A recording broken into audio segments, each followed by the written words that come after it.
Cuando abrí aquella puerta en la clínica y vi a mi esposa de 43 años tomada de la mano con otro hombre, escuchando al médico hablar de opciones de fertilidad para ustedes como pareja, supe que todo lo que creía conocer sobre mi vida era una mentira cuidadosamente construida.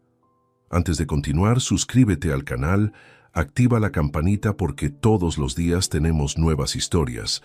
Deja tu like y cuéntanos en los comentarios desde qué ciudad nos estás viendo. Me llamo Andrés Moreno Vidal. Tengo 68 años y durante 43 de ellos creí estar casado con mi mejor amiga, mi compañera, mi confidente. Silvia Ruiz Campos entró en mi vida en 1981, cuando yo era un joven arquitecto, con la cabeza llena de sueños y las manos llenas de planos. Ella trabajaba como asistente administrativa en el estudio, donde conseguí mi primer empleo serio en Madrid. Recuerdo perfectamente el día que la vi. 22 de abril de 1981, un miércoles lluvioso donde olvidé mi paraguas y ella me prestó el suyo sin siquiera conocerme. Nos casamos 2 años después, en septiembre de 1983. Yo tenía 26 años, ella 21. Éramos jóvenes, enamorados y convencidos de que juntos podríamos conquistar el mundo. Y durante muchos años pareció que así sería. Mi carrera como arquitecto despegó rápidamente. En 1985 diseñé mi primer edificio importante, un complejo residencial en Valencia que ganó reconocimiento nacional. Las ofertas comenzaron a llegar de toda Europa. París, Berlín, incluso Londres me querían para proyectos ambiciosos. Pero entonces Silvia me dijo que quería abrir su propia empresa de gestión administrativa. Necesitaba mi apoyo, dijo. No podía hacerlo sola. Y yo, como el imbécil enamorado que era, rechacé 3 contratos internacionales para quedarme en Madrid y ayudarla a construir su sueño. Invertí 120.000 euros de mis ahorros en su empresa. Pasé noches diseñando el espacio de sus oficinas sin cobrar un solo euro. Pospuse proyectos que podrían haberme convertido en referencia internacional porque nuestra familia necesitaba estabilidad. La empresa de Silvia prosperó. En 1992 ya tenía 15 empleados. En 2005, 32. Ella se convirtió en una mujer exitosa, independiente, admirada en su círculo profesional. Y yo me convertí en el arquitecto que pudo haber sido grande, pero que eligió la estabilidad familiar. No me arrepentía, o eso creía. Teníamos a Patricia, nuestra hija, nacida en 1990. Teníamos una casa hermosa que yo mismo diseñé. Teníamos una vida cómoda. ¿Qué más podía pedir? Me jubilé en 2022, a los 65 años. Silvia se jubiló un año después, en 2023. Pensé que finalmente tendríamos tiempo para nosotros, viajaríamos, disfrutaríamos de los nietos, recuperaríamos esa complicidad que el trabajo había ido erosionando lentamente. Pero algo extraño comenzó a suceder. En lugar de acercarnos, Silvia se distanciaba. Al principio fueron pequeñeces que yo justificaba. Pasaba más tiempo en su teléfono, lo llevaba consigo hasta el baño, lo colocaba boca abajo cuando yo entraba a la habitación. Son cosas de las redes sociales, me decía cuando yo preguntaba. Estoy aprendiendo a usar Instagram, Andrés, no seas anticuado. Luego vinieron las consultas médicas. En julio de 2024 comenzó a mencionar citas con doctores. Es la edad, cariño, me explicaba. Hay que hacerse chequeos regulares. Ofrecí acompañarla cada vez. Siempre tenía una excusa. Es algo rápido, no vale la pena que pierdas la tarde. Es solo para recoger resultados. Prefiero ir sola, me da vergüenza que estés ahí para cosas ginecológicas. Lo acepté. Confié, como había confiado durante 43 años. Pero mi mente, entrenada durante décadas para detectar fallos estructurales en edificios, comenzó a notar las grietas en nuestra rutina. Las citas médicas siempre eran los martes y jueves por la tarde. Siempre duraban exactamente 3 horas.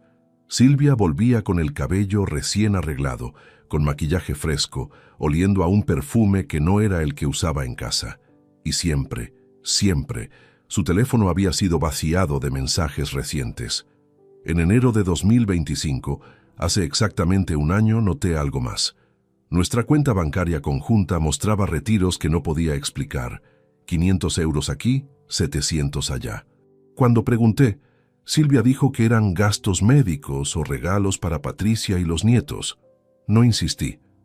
¿Qué clase de esposo desconfía después de 43 años de matrimonio? Pero el martes 14 de enero de 2026, hace exactamente 3 días, todo cambió. Silvia anunció durante el desayuno: «Tengo consulta médica esta tarde a las 4. No me acompañes, es algo rápido». Algo en su tono me detuvo. No fue lo que dijo, sino cómo lo dijo, sin mirarme a los ojos, con las manos temblando ligeramente mientras sostenía la taza de café, con una urgencia sutil en su voz que no había estado ahí en las ocasiones anteriores. Y por primera vez en 43 años de matrimonio, decidí no confiar ciegamente en mi esposa. Pasé toda la mañana debatiendo conmigo mismo. ¿Realmente iba a seguir a mi esposa como si fuera un adolescente celoso? ¿43 años de matrimonio no merecían más respeto que esto? Pero cada vez que intentaba convencerme de quedarme en casa, recordaba ese temblor en sus manos, esa urgencia en su voz, ese «no me acompañes», que sonó más a orden que a sugerencia. A las 3:20 de la tarde, me puse una chaqueta y salí de casa. Silvia había partido 15 minutos antes, diciendo que tomaría el metro. Yo llamé un taxi. Le di la dirección de la Clínica San Rafael en el barrio de Chamberí, el lugar donde supuestamente tenía todas sus consultas rápidas de los últimos meses. El trayecto duró 25 minutos. Durante todo ese tiempo, mi corazón latía como no lo hacía desde 1986, cuando presenté mi primer proyecto importante ante un jurado internacional. Mis manos sudaban, mi estómago era un nudo. Parte de mí rezaba por estar equivocado, por ser un paranoico ridículo que llegaría a la clínica y no encontraría nada sospechoso. Pero otra parte de mí, la parte que había pasado 50 años detectando fallas estructurales invisibles al ojo inexperto, sabía que algo no encajaba. Llegué a las 4:10. La Clínica San Rafael es un edificio moderno de 5 plantas con fachada de cristal, ubicado en una esquina tranquila. Entré al vestíbulo intentando parecer natural, como si tuviera todo el derecho de estar ahí. La recepción estaba a la izquierda, atendida por 2 mujeres jóvenes con uniformes azules. Una de ellas, de unos 30 años, con el cabello recogido en una cola alta, levantó la vista cuando me acerqué. «Buenas tardes», dije, tratando de mantener la voz firme. «Vengo a buscar a mi esposa. Creo que está en consulta». La recepcionista me sonrió con esa amabilidad profesional que usan en todos los hospitales. «Por supuesto, señor. ¿Me puede dar su nombre?» «Silvia Ruiz Campos», respondí. «Tiene cita a las 4». Vi el cambio en su expresión inmediatamente. Fue sutil, apenas un segundo, pero lo noté. Sus ojos se abrieron 1 milímetro más de lo normal. Su sonrisa se congeló. Miró rápidamente a su compañera, que estaba revisando papeles en el otro extremo del mostrador. Luego volvió a mirarme a mí. «Silvia Ruiz Campos», repitió, como si quisiera confirmar que había escuchado correctamente. «Sí», dije, sintiendo que mi estómago se apretaba aún más. «Es mi esposa». La recepcionista se mordió ligeramente el labio inferior. Miró la pantalla de su computadora. Luego a mí. Luego nuevamente a la pantalla. Había algo en su lenguaje corporal que me decía que estaba debatiendo internamente qué hacer. «Señor», comenzó, bajando la voz hasta convertirla casi en un susurro. Se inclinó ligeramente hacia adelante, acercándose al mostrador. «¿Usted es el esposo de la señora Ruiz?» «Lo soy», confirmé, sintiendo un frío recorrerme la espalda. «¿Por qué? ¿Hay algún problema?» La mujer respiró profundo. Miró nuevamente hacia los lados, asegurándose de que nadie más pudiera escuchar. Cuando habló, su voz era apenas audible. «Señor, la señora Ruiz llegó hace 15 minutos, pero no llegó sola». El mundo se detuvo. Sentí como si alguien me hubiera golpeado en el estómago con un martillo. ¿Qué quiere decir con que no llegó sola? La recepcionista tragó saliva. Pude ver compasión genuina en sus ojos. Llegó acompañada de un hombre. Él se registró como su esposo. Y ella, cuando registró su entrada, específicamente pidió que si alguien preguntaba por ella, no se le diera información, que era un asunto privado. No podía respirar. Literalmente sentí que mis pulmones se habían olvidado de cómo funcionar. 43 años. 43 años de matrimonio, de confianza, de construir una vida juntos, y esta mujer me estaba diciendo que mi esposa había llegado a una clínica con otro hombre que se hizo pasar por su marido. ¿Dónde están?, logré articular finalmente. La recepcionista dudó. Señor, yo no debería... La confidencialidad del paciente. Por favor, supliqué, y mi voz se quebró levemente. No me importó. Ya no me importaba nada. Por favor, necesito saber. La mujer me miró fijamente durante lo que pareció una eternidad. Luego, con un movimiento rápido, garabateó algo en un pedazo de papel doblado y me lo pasó por encima del mostrador. Yo no le di esto, susurró. Y si alguien pregunta, usted nunca habló conmigo. Tomé el papel con manos temblorosas. Lo abrí. Decía simplemente, Consultorio 304, tercera planta, Departamento de Medicina Reproductiva. Medicina Reproductiva. Mi esposa de 62 años estaba en el Departamento de Medicina Reproductiva con un hombre que no era yo. Levanté la vista hacia la recepcionista. Ella asintió levemente, con los ojos húmedos. Lo siento mucho, señor, dijo en voz baja. Hay un ascensor al fondo del pasillo a la derecha. No recuerdo haber caminado hacia ese ascensor. No recuerdo haber presionado el botón del tercer piso. Lo siguiente que registré con claridad fue estar parado frente a una puerta blanca con el número 304 grabado en una placa dorada. A través del cristal esmerilado de la puerta podía distinguir siluetas. Voces amortiguadas llegaban desde el interior. Mi mano se extendió hacia el picaporte. Se quedó ahí suspendida en el aire, temblando. Una parte de mí quería huir, salir corriendo de esa clínica, volver a casa, fingir que nunca había venido, seguir viviendo en la cómoda mentira que había sido mi matrimonio. Pero la otra parte, la parte que me había convertido en un arquitecto respetado, la parte que nunca ignoraba una grieta en la estructura por miedo a lo que pudiera encontrar, sabía que tenía que abrir esa puerta, porque si no lo hacía ahora, viviría el resto de mi vida preguntándome qué había detrás de ella. Respiré profundo. Giré el picaporte y empujé la puerta. La puerta se abrió sin hacer ruido. El consultorio era amplio, con paredes color marfil y un gran escritorio de madera oscura al centro. Detrás del escritorio, un hombre de unos 50 años con bata blanca y gafas de montura metálica revisaba papeles. Y frente a él, sentados en dos sillas tapizadas de color azul, estaban Silvia y un hombre que reconocí inmediatamente, Javier Ortega Blanco. El mundo dejó de tener sentido en ese instante. Javier había sido colega de Silvia durante años en su empresa de gestión administrativa. Lo había visto en cenas corporativas, en celebraciones de fin de año, en las fiestas de jubilación. Un tipo de 59 años, cabello entrecano, siempre con trajes caros, y esa sonrisa de vendedor que nunca me había inspirado confianza.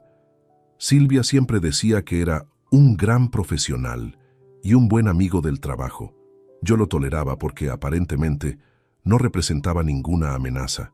Pero ahora estaba ahí, sentado junto a mi esposa, tomando su mano izquierda entre las suyas, y Silvia tenía la cabeza ligeramente apoyada en su hombro mientras escuchaba al médico. Como les explicaba, decía el doctor sin levantar la vista de los documentos, a los 62 años las opciones son limitadas pero no imposibles. La fertilización in vitro con óvulos donados tiene tasas de éxito razonables.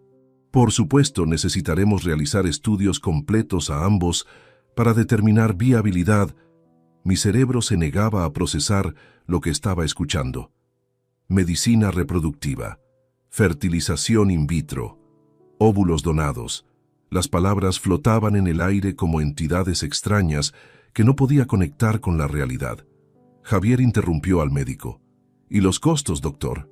Queremos estar preparados financieramente. El tratamiento completo oscila entre 35.000 y 45.000 euros», respondió el médico. «Depende de cuántos ciclos sean necesarios. Algunos pacientes logran éxito en el primer intento, otros requieren...». Fue Silvia quien me vio primero. Sus ojos se encontraron con los míos y todo el color desapareció de su rostro.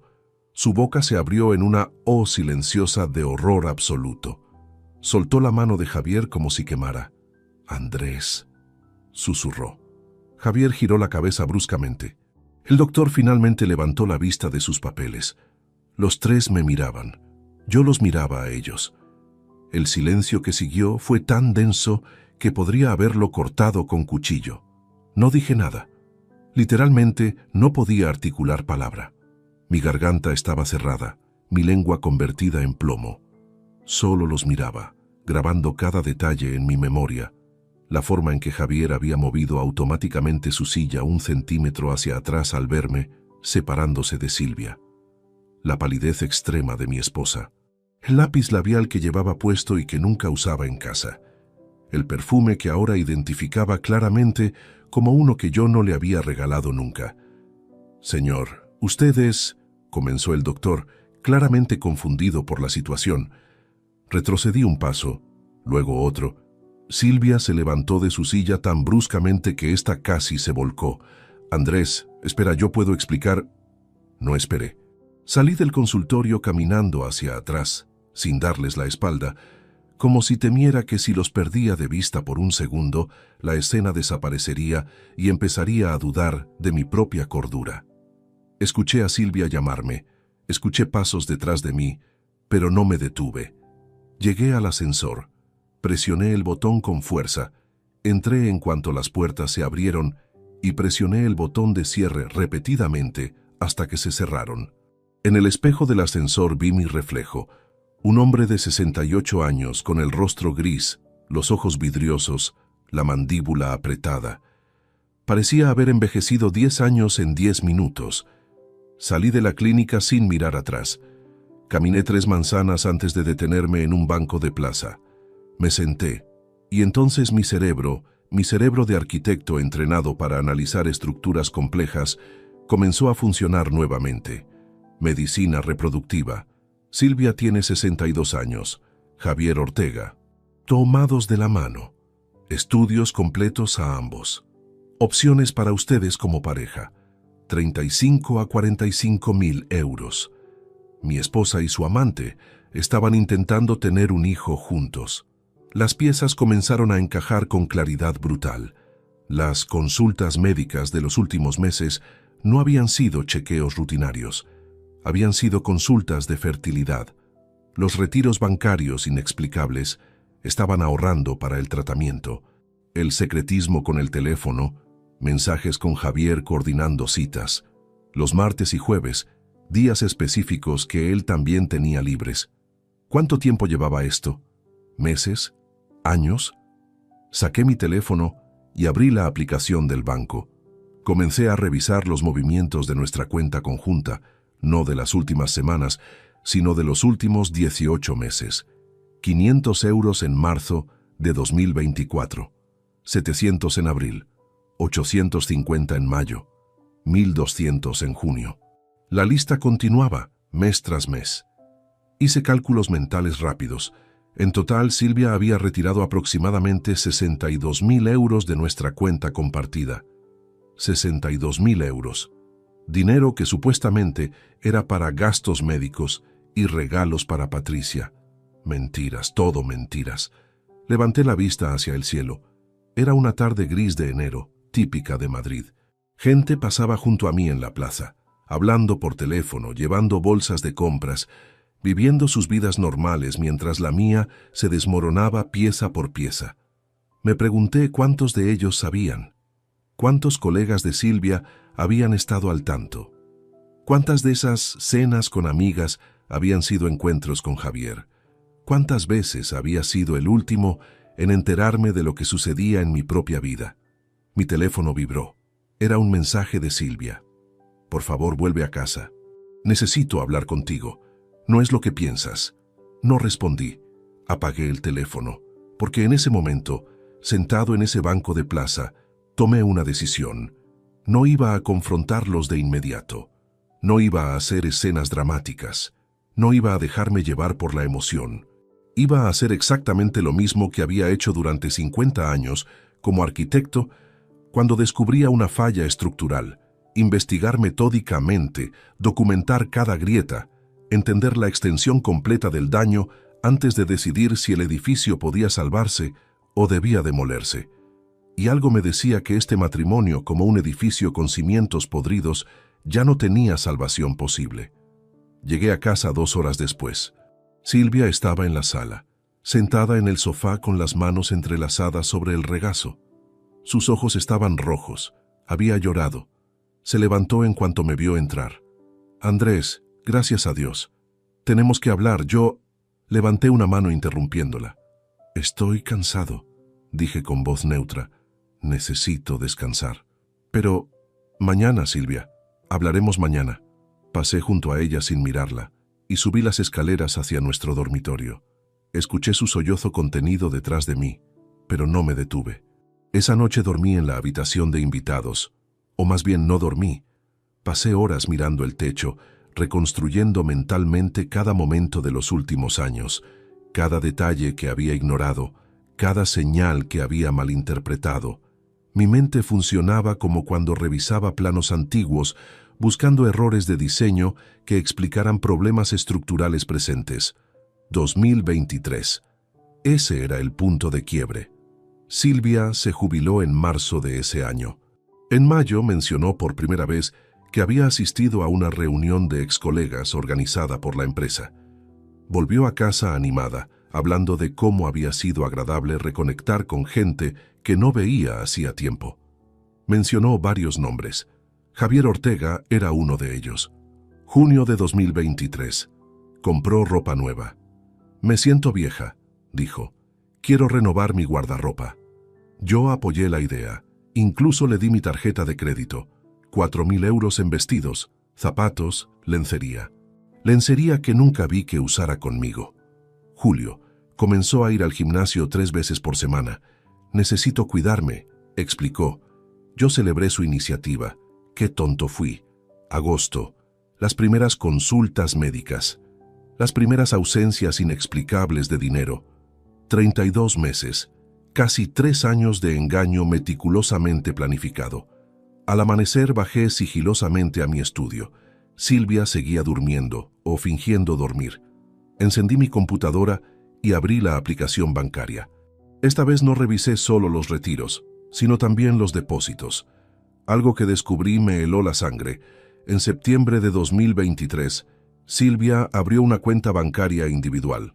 Lo supe porque accidentalmente llegó una notificación a mi correo electrónico que compartíamos para temas administrativos de la casa. Busqué en mi bandeja de spam, en correos archivados. Ahí estaba. Confirmación de apertura de cuenta en Banco Santander a nombre de Silvia Ruiz Campos. Fecha: 12 de septiembre de 2023. Seguí investigando. En mi archivo personal guardaba copias digitales de todos nuestros documentos importantes. Encontré algo más. En octubre de 2023, Silvia firmó como avalista en un contrato de alquiler. El documento estaba escaneado en una carpeta que yo raramente revisaba.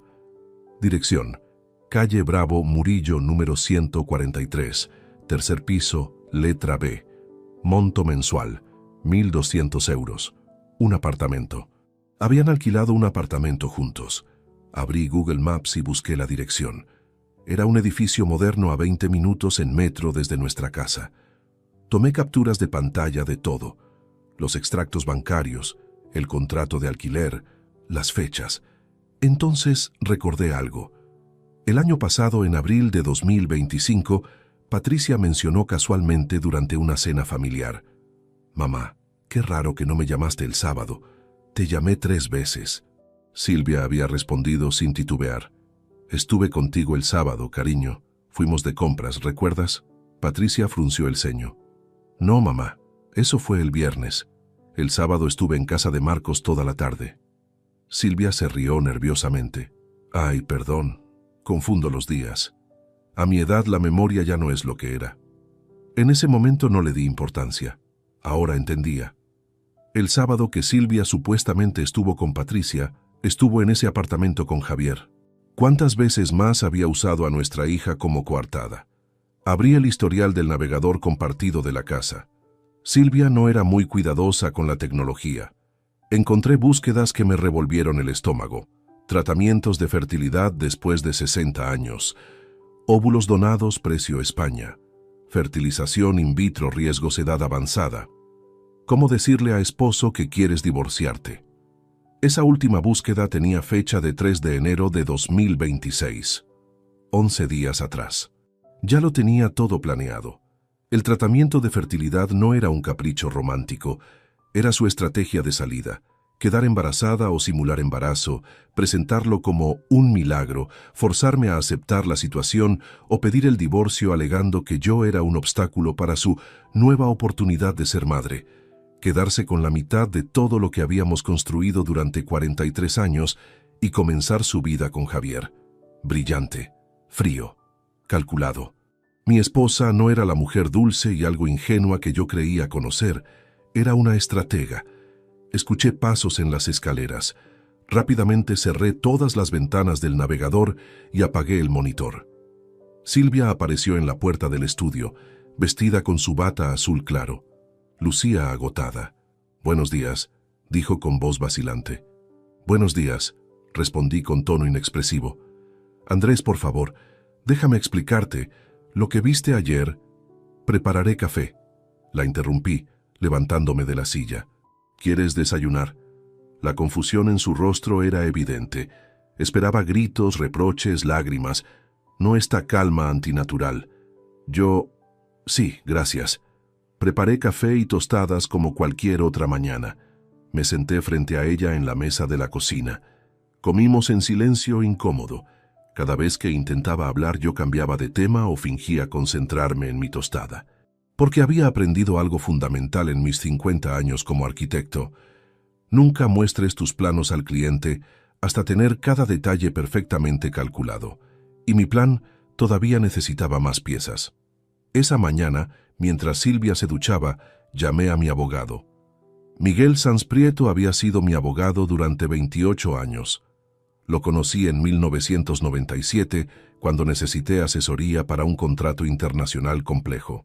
Desde entonces manejaba todos mis asuntos legales, contratos, testamento, documentos de propiedad. Era un hombre meticuloso, de 63 años, calvo, con gafas de lectura perpetuamente colgando de su cuello. Nos reunimos esa misma tarde en su despacho de la calle Velázquez. Le conté todo, no omití ningún detalle.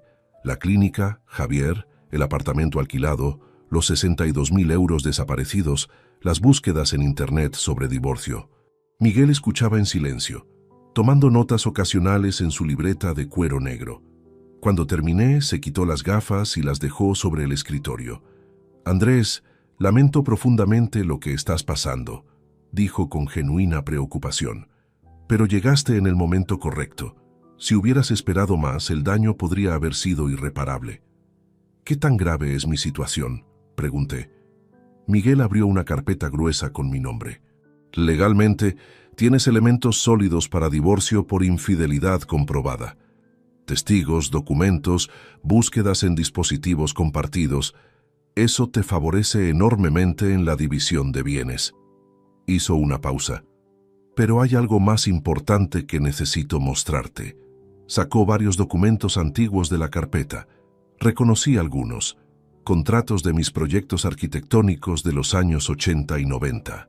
¿Recuerdas cuando firmaste estos acuerdos de derechos autorales? Asentí lentamente. Fueron mis primeros proyectos importantes. El complejo residencial en Valencia, el centro cultural en Sevilla, la biblioteca municipal en Zaragoza. Firmé que conservaba derechos sobre los diseños. Exacto. Y esos derechos generan regalías cada vez que los diseños son estudiados académicamente, reproducidos en publicaciones especializadas o utilizados como referencia en nuevos proyectos.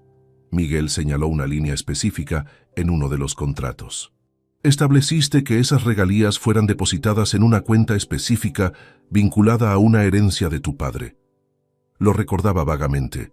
Mi padre murió en 1979, dejándome 120.000 pesetas que convertí en euros cuando cambió la moneda e invertí en mi incipiente carrera.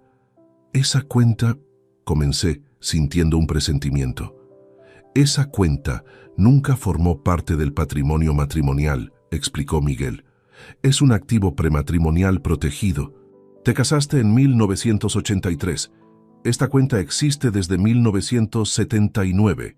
Y aquí viene lo interesante. Deslizó una hoja impresa hacia mí.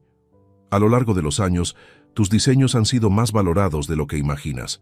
Universidades los usan en planes de estudio.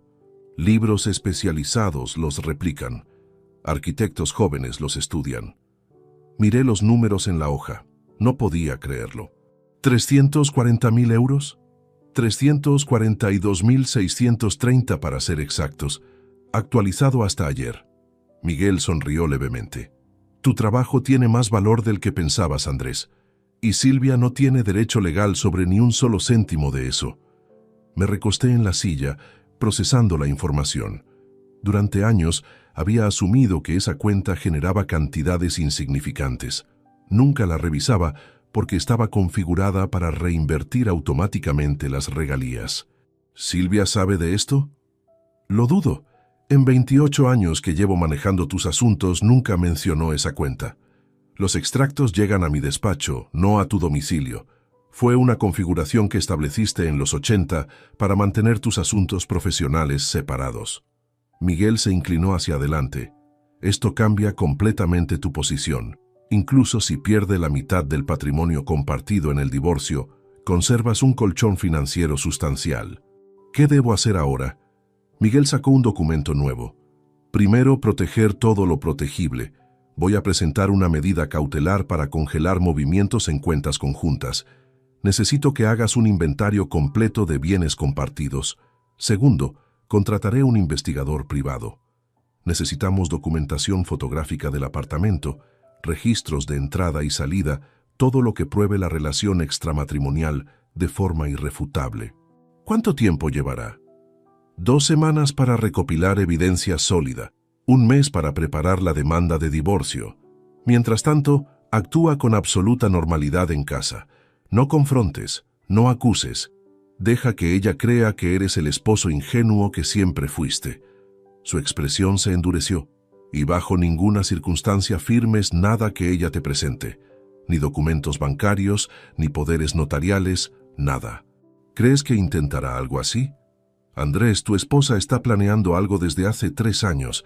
Alquiló un apartamento secreto. Desvió 62.000 euros. Está intentando quedar embarazada a los 62 años con otro hombre. Esto no es un romance impulsivo, es una estrategia. Miguel cerró la carpeta. Y necesitamos una contraestratega mejor. Salí del despacho 2 horas después con instrucciones claras. Esa noche, en casa, Silvia intentó nuevamente hablar conmigo. Andrés, esto no puede continuar así. Necesitamos resolver... Tienes razón, dije calmadamente, pero necesito tiempo para procesar lo que vi. Dame unos días. Su expresión mostraba alivio mezclado con confusión. ¿De verdad? Pensé que 43 años no se tiran por la borda sin reflexionar. Mentí. Solo necesito espacio mental. Ella asintió, con lágrimas en los ojos. Gracias por ser tan comprensivo. Sabía que lo entenderías. La observé fingir vulnerabilidad y sentí asco. Pero mantuve mi máscara de esposo considerado. Porque Miguel tenía razón. Ella había jugado este juego durante 3 años. Era hora de que yo aprendiera las reglas. El investigador privado que contrató Miguel se llamaba Rafael Ibáñez, un ex policía de 52 años con 20 años de experiencia en casos matrimoniales. Nos reunimos en una cafetería discreta en el barrio de Salamanca, 5 días después de mi visita al despacho. Rafael colocó sobre la mesa un sobre manila grueso. Señor Moreno, lo que encontré es más complejo de lo que anticipábamos. Abrí el sobre.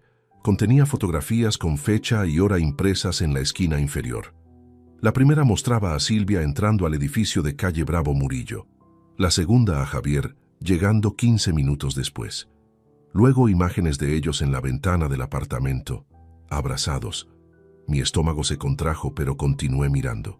Estos encuentros ocurren 2 veces por semana desde hace 3 años, explicó Rafael señalando un documento adjunto. Martes y jueves, entre las 3 y las 7 de la tarde. Extraordinariamente predecibles. Sacó más fotografías. Pero hay algo más. Seguí a Javier Ortega después de uno de estos encuentros. La siguiente imagen mostraba a Javier entrando a una casa en Las Rozas, un municipio residencial a las afueras de Madrid.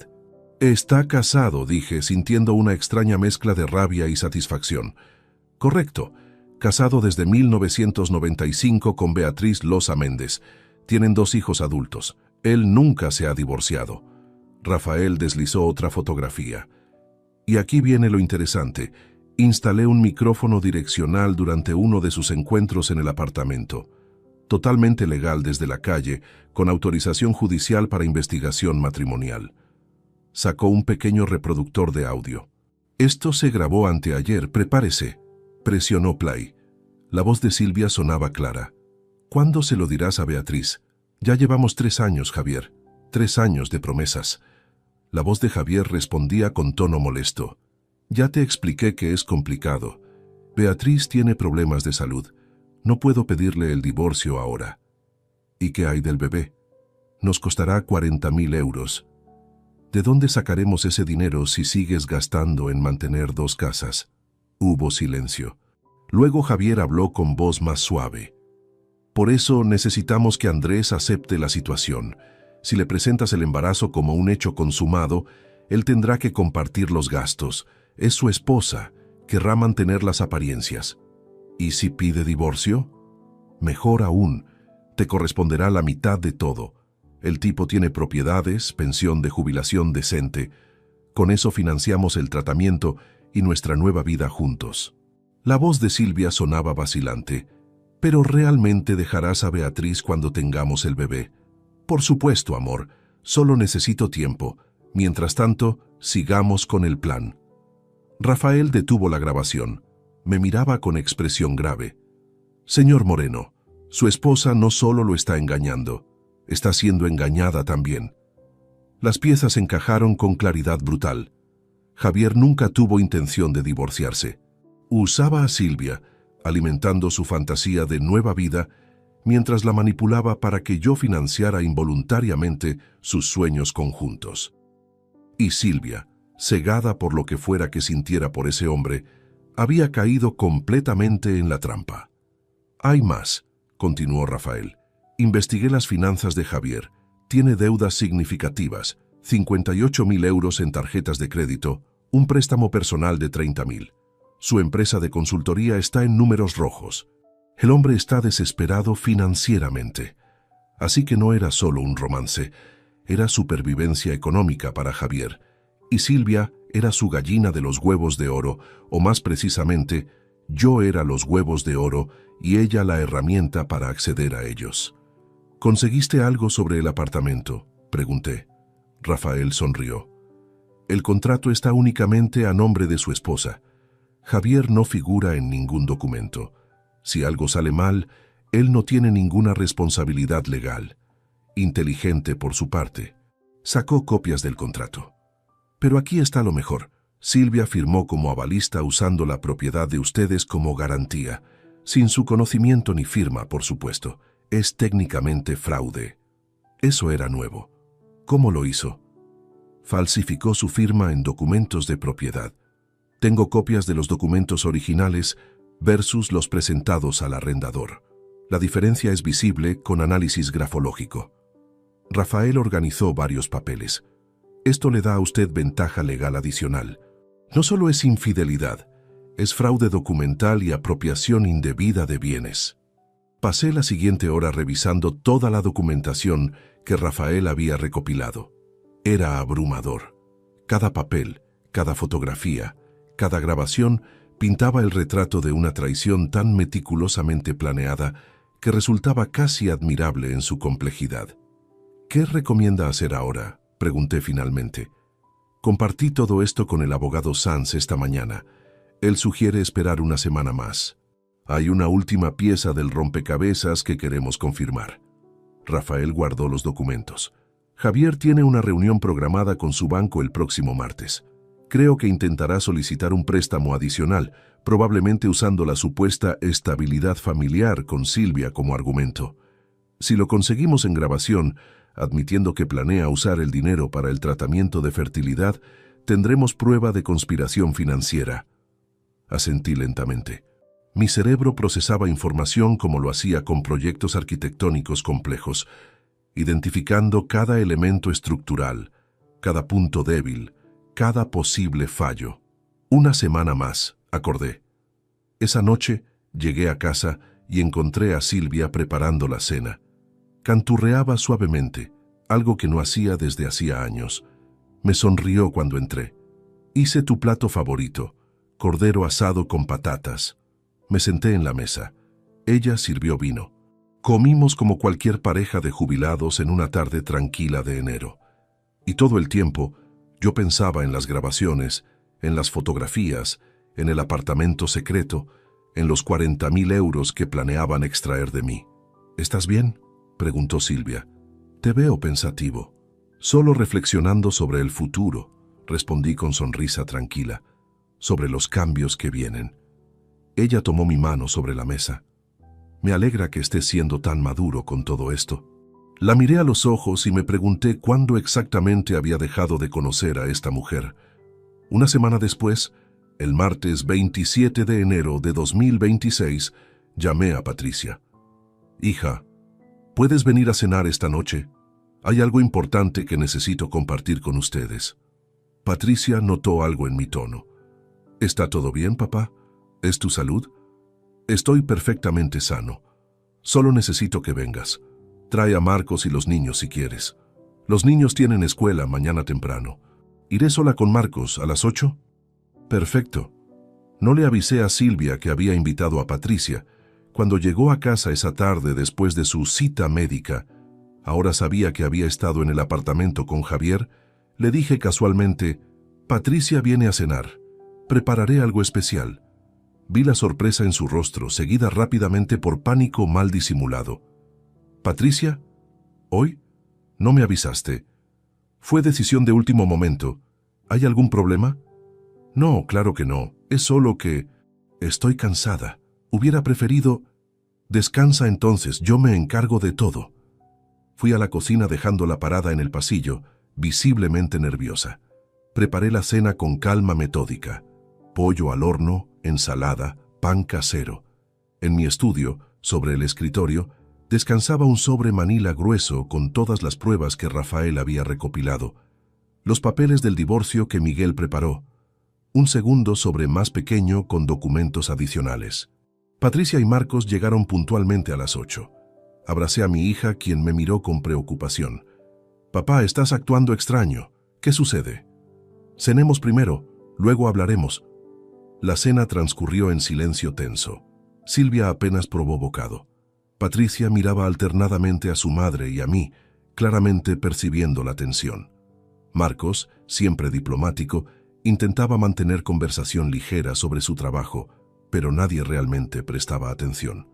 Cuando terminamos, me levanté. Voy por el postre.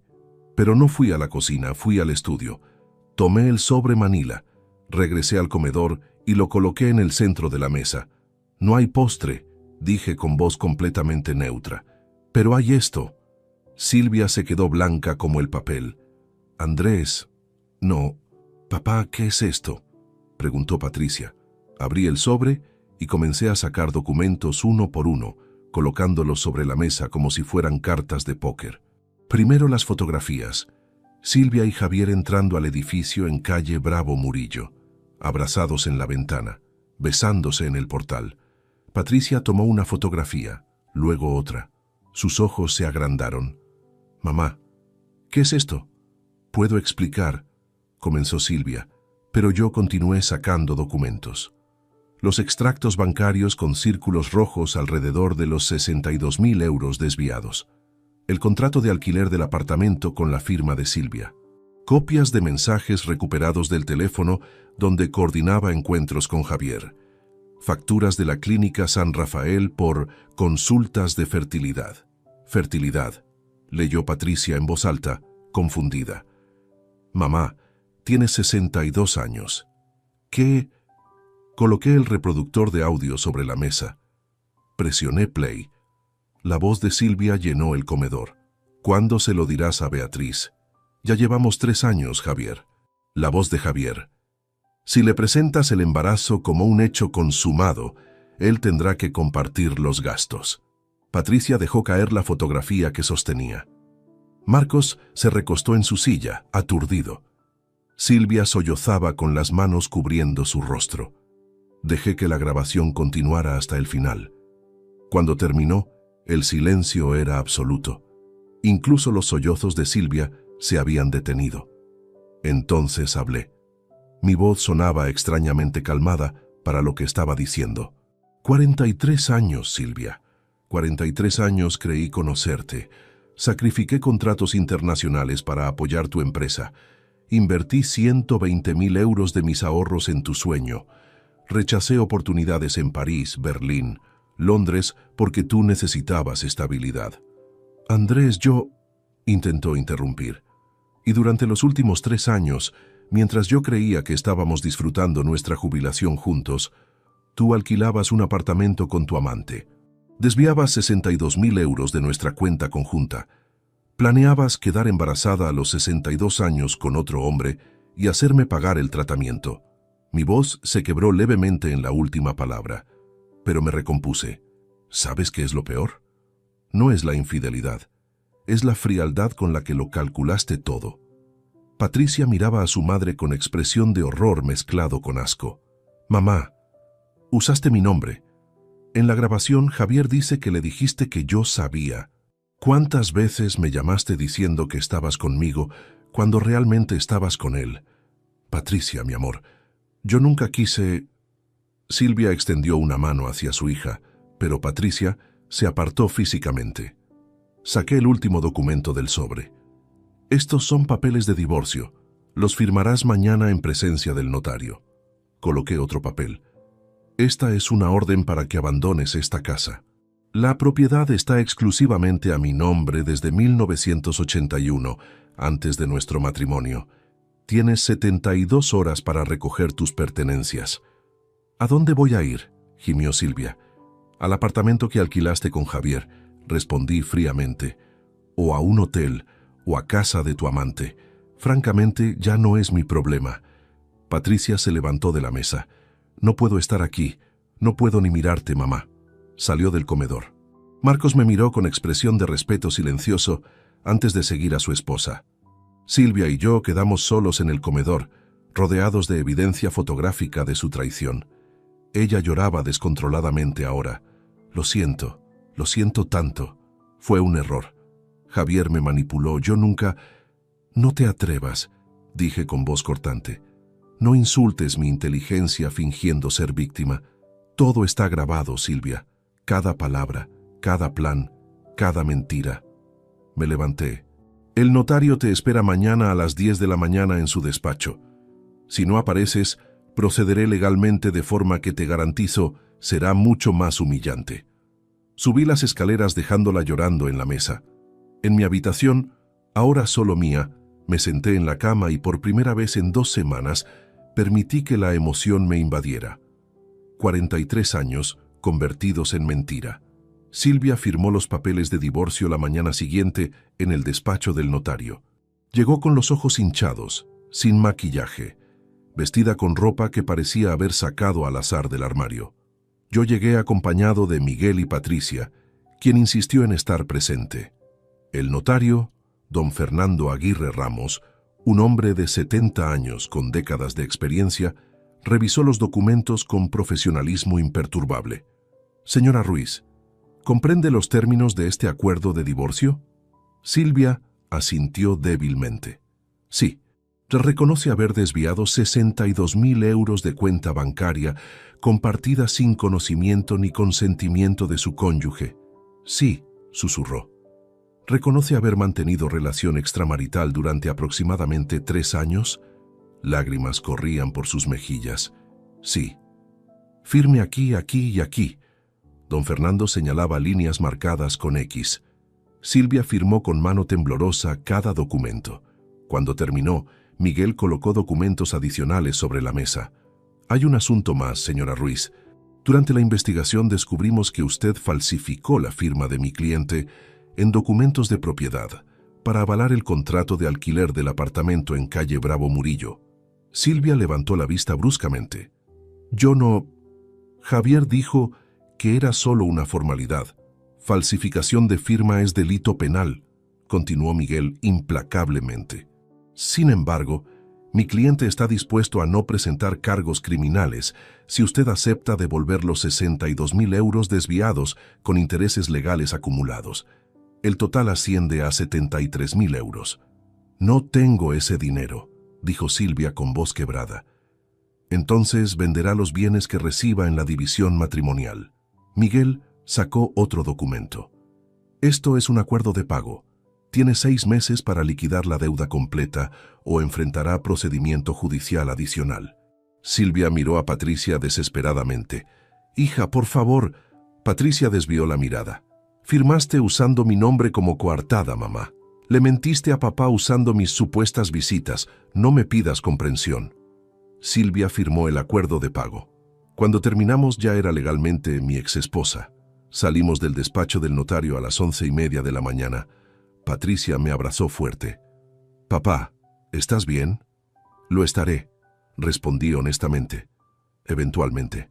Miguel se despidió para atender otras citas. Patricia se fue a trabajar.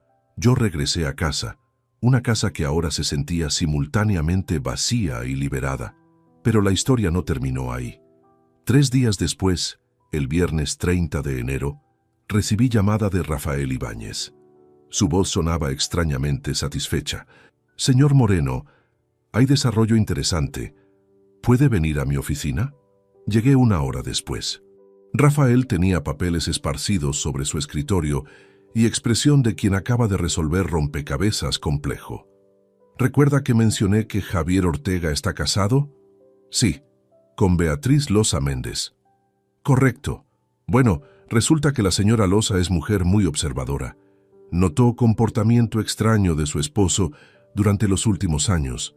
Contrató sus propios servicios de investigación hace 6 meses. Rafael sonrió. Cuando su investigador privado se enteró de mi investigación sobre el mismo sujeto, me contactó. Compartimos información.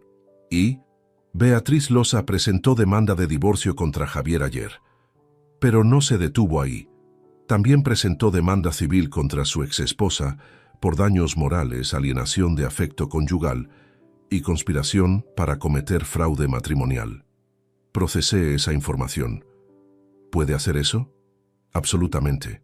La ley española permite demandas por daños y perjuicios cuando terceros interfieren deliberadamente en matrimonio ajeno, causando ruptura. Con la evidencia que tenemos, las grabaciones donde planean usar dinero de usted, los documentos del apartamento, todo, la demanda es sólida. Rafael deslizó documento legal hacia mí. La señora Loza reclama 50.000 euros en compensación. 50.000, sumado a los 73.000 que Silvia me debe. 123.000 euros total. ¿De dónde sacará Silvia ese dinero?, pregunté, aunque ya conocía la respuesta. Tendrá que vender todo lo que obtuvo en el divorcio. El pequeño apartamento que le correspondió, el coche, probablemente pedir préstamos. Rafael se recostó en su silla. Y hay más. Javier Ortega está completamente arruinado. Su esposa se queda con la casa, los ahorros, todo. Él quedará en la calle con sus deudas de 58.000 euros en tarjetas de crédito más 30.000 de préstamo personal. Su empresa está en quiebra y ahora su esposa también lo demandará por división fraudulenta de bienes. Sentí algo extraño. No era satisfacción exactamente, más bien un reconocimiento de que las consecuencias naturales estaban desenvolviendo su propia justicia. ¿Y Silvia lo sabe? Recibió notificación de la demanda esta mañana. Rafael me mostró fotografía tomada con teleobjetivo. Mostraba a Silvia saliendo de una oficina postal con sobre legal en manos, rostro descompuesto. Según mi fuente, intentó contactar a Javier inmediatamente. Él no respondió sus llamadas. Por supuesto que no. Javier era una rata abandonando el barco que se hundía. Nunca había amado a Silvia. Solo había visto una fuente de dinero fácil, y cuando esa fuente se secó, desapareció. Hay un último detalle, agregó Rafael. Beatriz Loza me pidió su contacto. Quiere hablar con usted. ¿Para qué? Para agradecer la evidencia que proporcionamos y creo que quiere conocer al otro afectado por las acciones de su esposo y la señora Ruiz. 2 días después, me reuní con Beatriz Loza en Cafetería Neutral. Era mujer elegante de 60 años, cabello gris corto, ojos inteligentes. Nos sentamos frente a tazas de café que ninguno realmente bebía. Señor Moreno, comenzó con voz firme, lamento lo que ambos hemos pasado. Nuestros cónyuges nos traicionaron sistemáticamente. Lo lamento por usted también, señora Loza. Llámame Beatriz. Sonrió tristemente. Descubrí la aventura hace 8 meses. Contraté investigador y confirmé lo peor, pero necesitaba tiempo para proteger mis bienes antes de actuar. Sacó carpeta de su bolso. Quiero que sepas que mi demanda contra tu exesposa no es venganza, es justicia. Ella sabía que Javier estaba casado. Participó conscientemente en destruir mi matrimonio mientras planeaban usar tu dinero. Lo sé, dije simplemente. El proceso legal tardará meses, quizá 1 año, pero ganaremos. Tengo los mejores abogados. Cerró la carpeta. Y cuando termine, tanto Javier como Silvia habrán perdido todo. Nos despedimos con apretón de manos respetuoso. 2 personas que habían compartido experiencia similar de traición. Esa noche, solo en mi casa, reflexioné sobre los acontecimientos. En menos de 3 semanas, mi matrimonio de 43 años se había desintegrado, pero las piezas estaban cayendo exactamente donde debían caer. Febrero llegó con frío cortante típico de Madrid. Habían pasado 3 semanas desde el divorcio. Silvia había vendido el apartamento pequeño que le correspondió en la división por 95.000 euros. Con ese dinero, pagó los 73.000 que me debía y quedaron 22.000. Pero la demanda de Beatriz Loza por 50.000 seguía pendiente. Patricia me visitaba regularmente. Traía a mis nietos, Lucas de 7 años y Emma de 5. Jugábamos en el jardín, preparábamos galletas, veíamos películas. La casa volvía a tener risas infantiles que la llenaban de vida. El sábado 8 de febrero, Patricia llegó con expresión preocupada. Los niños corrieron al jardín mientras ella se sentaba conmigo en la cocina. «Mamá me llamó anoche», dijo sin preámbulos, durante 2 horas. Serví café sin responder. Sabía lo que venía. Está viviendo en un estudio alquilado en Carabanchel. Trabaja medio tiempo en supermercado Mercadona reponiendo estantes. Tiene 52 años, papá, y está arruinada. Patricia se frotó los ojos cansadamente. Me pidió que hablara contigo, que intercediera. ¿Qué quiere exactamente? Dinero. Perdón, una oportunidad. Patricia suspiró. Dice que cometió el peor error de su vida, que Javier la manipuló, le prometió matrimonio, vida nueva, que ella estaba confundida en su jubilación, sintiéndose invisible, vieja, que él le hizo sentir joven otra vez. Bebí mi café lentamente. ¿Y qué le respondiste? Que lo pensaría. Pero, papá, Patricia me miró directamente. Yo también estoy enojada. Ella usó mi nombre docenas de veces. Cuando yo la llamaba preocupada porque no contestaba el teléfono, ella decía estar en consultas médicas. ¿Cuántas de esas veces estaba realmente con él en ese apartamento? Muchas, probablemente. Y luego está lo del bebé. Patricia negó con la cabeza incrédula. ¿Fertilización in vitro a los 62 años? ¿Qué estaba pensando? ¿Realmente creía que Javier dejaría a su esposa por ella? Creía lo que quería creer, respondí. Las personas hacemos eso cuando queremos justificar decisiones que sabemos son incorrectas. Patricia jugó con su taza. Me preguntó específicamente si tú considerarías darle un préstamo, 20.000 euros, para pagar parte de la demanda de la señora Loza y evitar embargo de su salario. ¿Qué opinas tú? Mi hija me miró largamente. Luego dijo, opino que ella tomó decisiones durante 3 años, decisiones calculadas, deliberadas, frías. No fue un error de una noche, fue una estrategia. Alquiló apartamento, desvió dinero, planeó usarte financieramente, y cuando la descubriste, su primer instinto no fue pedir perdón, sino intentar justificarse. Patricia respiró profundo. Opino que merece exactamente las consecuencias que está enfrentando. Asentí. Yo también. Entonces, ¿qué le digo? Dile la verdad, que 43 años de matrimonio merecían honestidad, no manipulación, que si estaba infeliz, pudo haber pedido divorcio honorablemente, que eligió traición, mentiras y fraude, y que las elecciones tienen consecuencias. Patricia asintió lentamente. Se lo diré. 3 días después, Patricia me llamó llorando. Papá, fui a ver a mamá. Necesitaba decírselo cara a cara. ¿Cómo reaccionó? Primero con lágrimas, luego con súplicas, finalmente con rabia. Patricia sorbió por la nariz. Me gritó que ustedes son mis padres, que tengo obligación de ayudarla. Le respondí que ella perdió derecho a invocar obligaciones filiales cuando me usó como excusa para engañar a mi padre. Lo siento, hija. No te disculpes, tú no hiciste nada malo. Silencio breve. Mamá me dijo que estabas siendo cruel, que eras vengativo. Le respondí que estar arruinada a los 62 años trabajando en supermercado no es venganza tuya. Es consecuencia natural de sus propias acciones. ¿Qué dijo? Que Javier la abandonó, que le prometió amor eterno y apenas surgieron problemas legales, cambió número de teléfono y desapareció, que se siente usada, estúpida, sola. Patricia sollozó. ¿Y sabes qué, papá? Siento lástima por ella, pero no es suficiente para perdonar lo que hizo. No tienes que perdonar nada que no estés lista para perdonar, dije gentilmente. Le dije que no volveré a contactarla hasta que demuestre con acciones, no palabras, que comprende la magnitud de lo que hizo, y que eso podría tomar años, o nunca suceder. ¿Cómo te sientes? Devastada, aliviada, triste, todo simultáneamente. Pausa larga. Pero papá, quiero que sepas que tomaste las decisiones correctas. No fuiste vengativo, fuiste justo. Colgamos con promesa de vernos el fin de semana. Esa tarde recibí correo certificado. Era notificación del juzgado. Beatriz Loza había ganado su demanda contra Silvia. 50.000 euros más costas judiciales de 8.000. Total, 58.000 euros que Silvia no tenía. Según el documento, su salario sería embargado en 70% hasta liquidar deuda.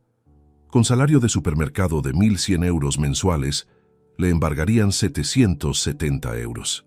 Le quedarían 330 para vivir. Hice cálculos mentales. A ese ritmo tardaría aproximadamente 6 años en pagar completamente. 6 años ganando 330 euros mensuales. Sin coche porque lo vendió, sin ahorros, sin apoyo familiar porque Patricia había cortado contacto, sin Javier porque huyó como cobarde. Doblé el documento y lo guardé en archivo. No sentí satisfacción, no sentí victoria, solo sentí el peso tranquilo de saber que la justicia, lenta pero inexorable, había encontrado su equilibrio natural. Silvia construyó su prisión ladrillo por ladrillo durante 3 años. Ahora viviría en ella. Marzo llegó con primeros indicios de primavera. Había pasado 2 meses desde el divorcio y mi vida había caído en rutina extrañamente pacífica. Me despertaba temprano, preparaba café, leía periódicos, caminaba por el Retiro. Las tardes las dedicaba a leer libros que había pospuesto durante años. Patricia venía 2 veces por semana con los niños.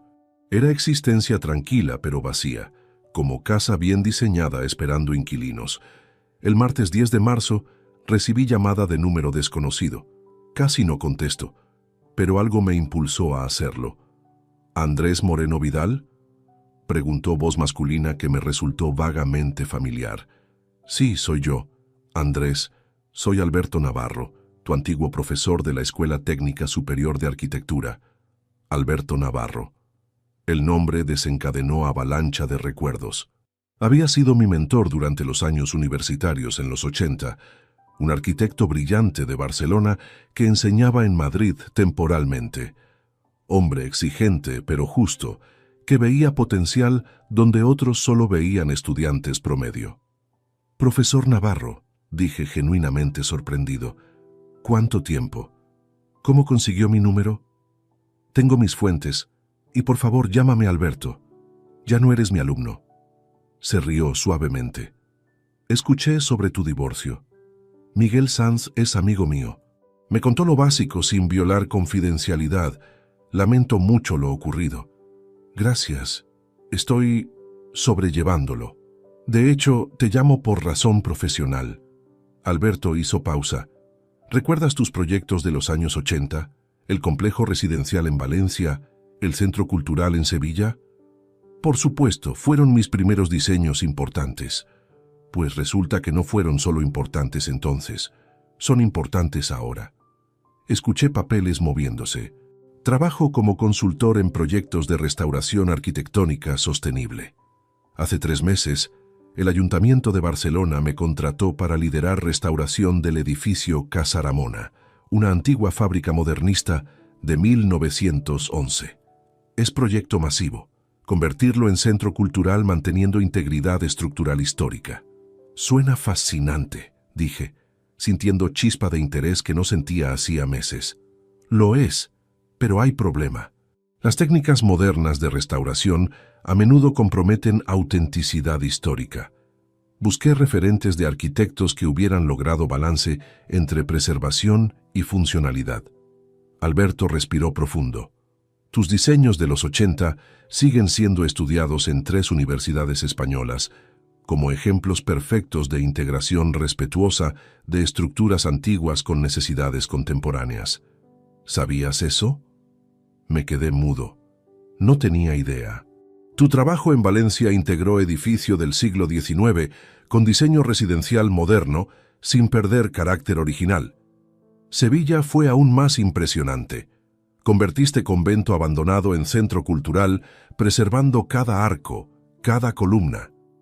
Técnicos alemanes publicaron estudios sobre tu metodología en 2018. Arquitectos japoneses la enseñan como caso modelo. Yo no sabía nada de esto. Por eso te llamo. Necesito colíder de proyecto. Alguien que entienda filosofía de preservación sin dogmatismo. Alguien con tu visión». Pausa significativa. «El contrato es por 18 meses. Salario de 5.000 euros mensuales más vivienda proporcionada en Barcelona. Y Andrés, esto no es caridad. Te necesito genuinamente. Este proyecto tiene presupuesto de 3 millones de euros. No puedo arriesgarme con cualquiera». Mi corazón latía aceleradamente. 5.000 mensuales. Proyecto importante. Barcelona. Volver a hacer lo que amaba. «Tengo 68 años, Alberto. Y yo 72. ¿Cuál es tu punto?».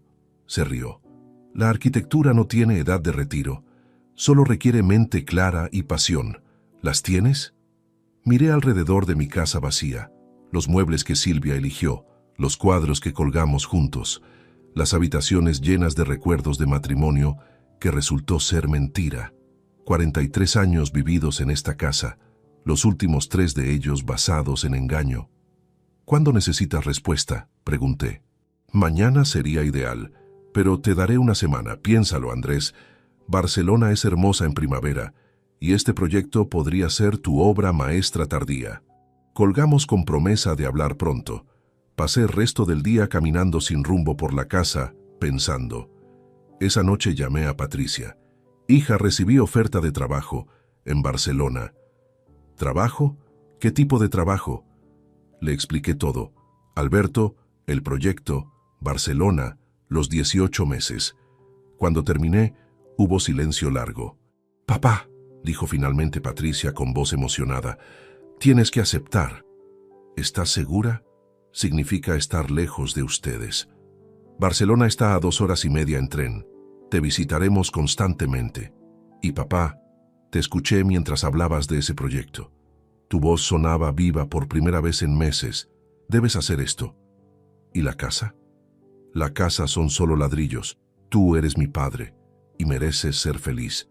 Al día siguiente llamé a Alberto. Acepto. Excelente. ¿Cuándo puedes empezar?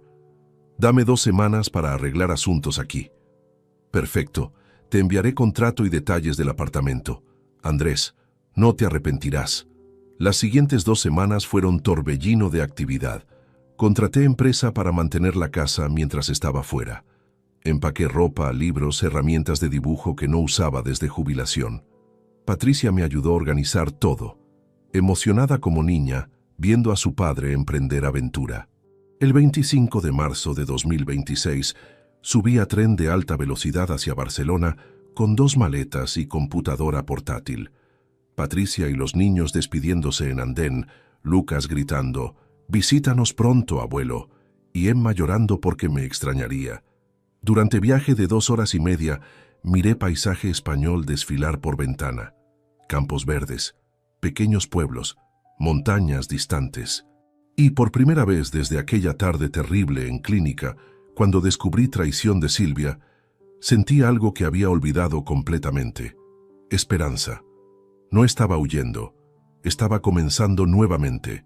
A los 68 años, cuando la mayoría pensaba en mecedoras y nietos, yo estaba embarcándome en proyecto arquitectónico que podría definir segunda mitad de mi carrera. Silvia me había quitado 43 años, pero no pudo quitarme mi talento, mi experiencia, mi capacidad de crear. Y eso, descubrí, valía más que cualquier matrimonio basado en mentiras. 15 meses después de llegar a Barcelona, en junio de 2027, el edificio Casa Ramona reabrió sus puertas. La ceremonia inaugural atrajo arquitectos de toda Europa. Políticos locales dieron discursos. Medios fotografiaron cada ángulo del edificio restaurado. Yo permanecí discretamente en segunda fila mientras Alberto recibía aplausos.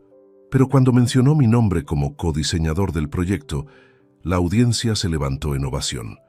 Patricia estaba ahí con Marcos y los niños, llorando de orgullo.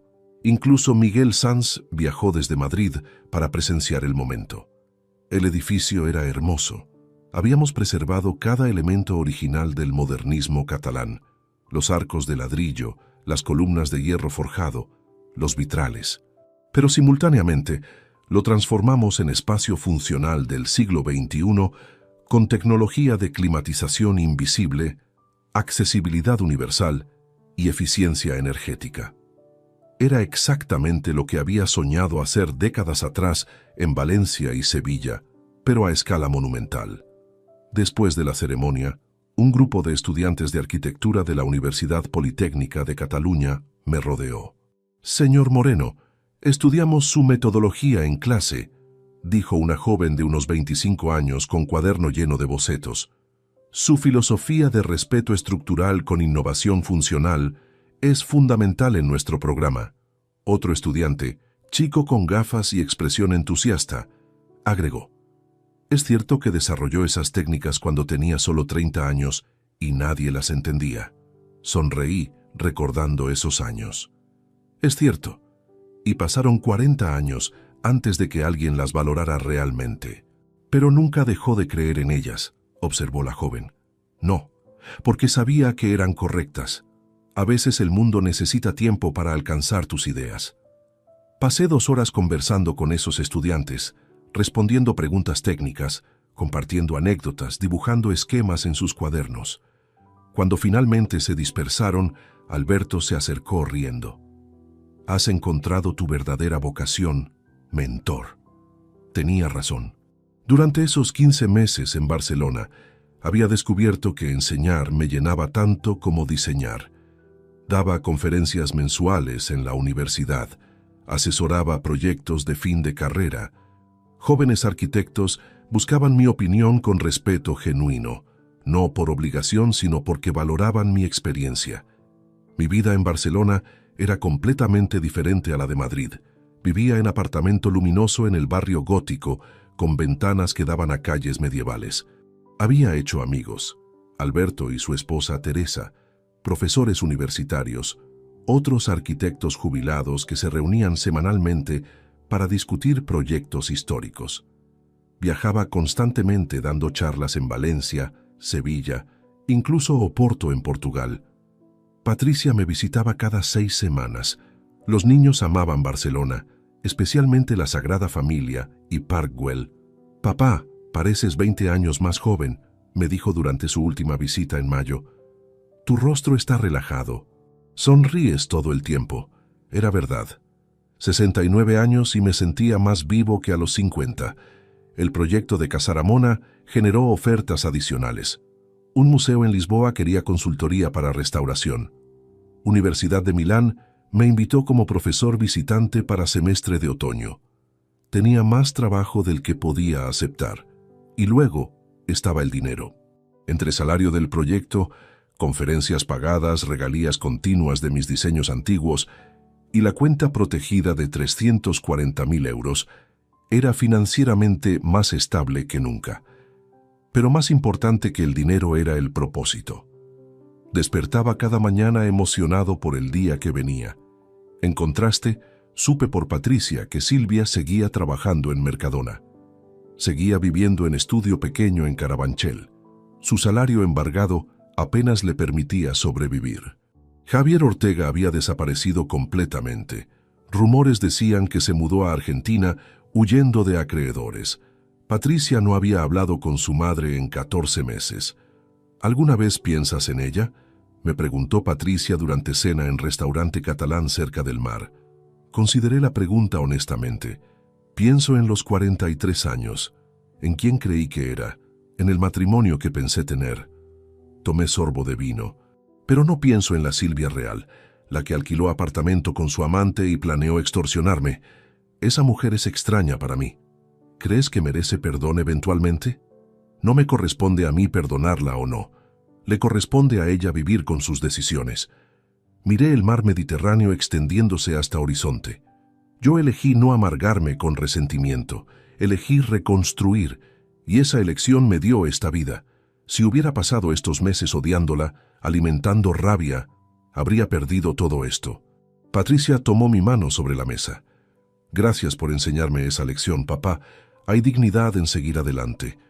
En agosto de 2027, 18 meses después de mudarme, firmé contrato para libros sobre filosofía arquitectónica de preservación.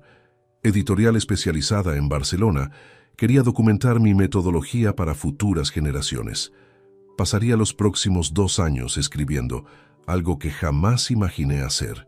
Una tarde, caminando solo por las Ramblas, reflexioné sobre el viaje completo. Desde aquella tarde devastadora en Clínica San Rafael, cuando descubrí la traición, hasta este momento de plenitud profesional y personal en ciudad que ahora llamaba hogar. Silvia me robó 43 años. Me mintió, me manipuló, planeó destruirme financieramente. Y durante semanas después de descubrirlo, sentí que mi vida había terminado. Que a los 68 años era demasiado viejo para comenzar de nuevo. Pero estaba equivocado. La verdad que descubrí es esta. Tu valor no depende de quien te ame o traicione. No depende de cuántos años hayas invertido en relación que resultó falsa. Depende únicamente de quién eliges ser cuando todo se derrumba.